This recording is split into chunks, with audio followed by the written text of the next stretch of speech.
Star of Danger is a science fiction novel by Marion Zimmer Bradley in her Darkover series. It was first published by Ace Books in 1965. Bradley states in author's notes on Chronology that in her view, Star of Danger occurs about 30 years after the events in The Spell Sword. Plot summary: Wade Montre, a civil servant of the Terran Empire, is transferred from Earth to Darkover. He's a widower with a teenaged son, Larry, who is fascinated by this alien world. Larry has learned the rudiments of the Darkovan language from tapes, and wants to explore outside the confines of the Terran spaceport complex and the Trade City. During his first solo exploration, Larry runs into a gang of street toughs. A local, Kennard Alton, intervenes. After Larry deports himself well in a one-on-one fight with one of the toughs, Alton invites him to his father's home to share a meal. Alton explains some of the Darkovan customs. The Valdir Alton, Kennard's father, arrives home and invites Larry to return to his home when he wishes. Larry returns to his quarters where his father, Wade, is furious with his son's adventure and confines him to the spaceport. Larry promised to lend some books to Kennard and realizes the Darkovans will consider it a grave insult if he fails to return to the Alton home. Against his father's wishes, he takes the books to Kennard. The Valdir Alton introduces Larry to Laurel Hastua, the head of Darkover's governing council. Hastua questions Larry about his motivations for returning to the Alton home. Larry's answers please Hastua, and he expresses his approval. Again, Larry is invited to return, but says his father probably won't allow another visit. Wade Montre is predictably angry and forbids his son's return to the city. His commander tells him they've heard from the Darkovan Council, and they're offended by his action, as if they're unfit company for his son. The Altons invited Larry to spend the summer at Armida, and Terran Command recommends that Wade agree in the interest of diplomatic relations.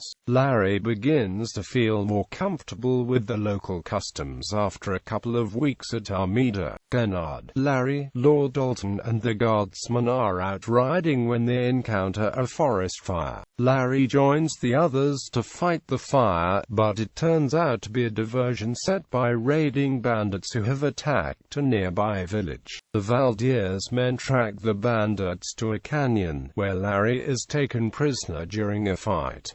The bandits believe him to be Kennard Alton. In an attempt to gain information, they drug him with Kyrian.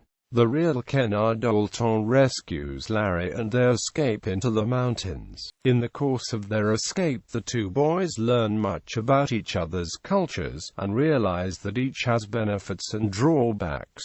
Larry's latent telepathic abilities emerge under the stress of the journey. They encounter trailmen, banshee birds, and a Chieri. The Chieri reveals to Kennard that the Darkovans are of Terran origin and returns them, by teleportation, to the spaceport. Kennard tells his father that he wishes to leave Darkover to attend school. Larry decides to remain on Darkover, living with the Altons. Under pressure from Valdir Alton, Wade Montre tells Larry that his mother was a daughter of Aldarin, and one of the Cumin. Major characters: Larry Montre, son of Wade Montre. Wade Montre, a Terran administrator. Kennard Alton, son of Kennard Alton. The Valdir Alton, Kennard's father, Lord Alton. Laurel Hastua, head of the governing council of Darkover. Cyrillin, a bandit. Publication history: 1965 U.S. Ace Books OCLC 11204698. Pub date 1965. Paperback. 1967 Germany, Pebble OCLC 73,904,146, pub date 1967, paperback, in German as Die Kraft er Kommen, 1979 U.S. Greg Press ISBN 0-7278-45136, pub date 1979, hardcover. 1978 UK, Arrow Books ISBN 0-09-916620-8, pub date 1978, paperback. 1993 UK, Seven House ISBN 0-7278-45136, pub date September 1993, hardcover. 1994 US, Dar Books ISBN 0-88677-607-4, pub date July 1994, paperback.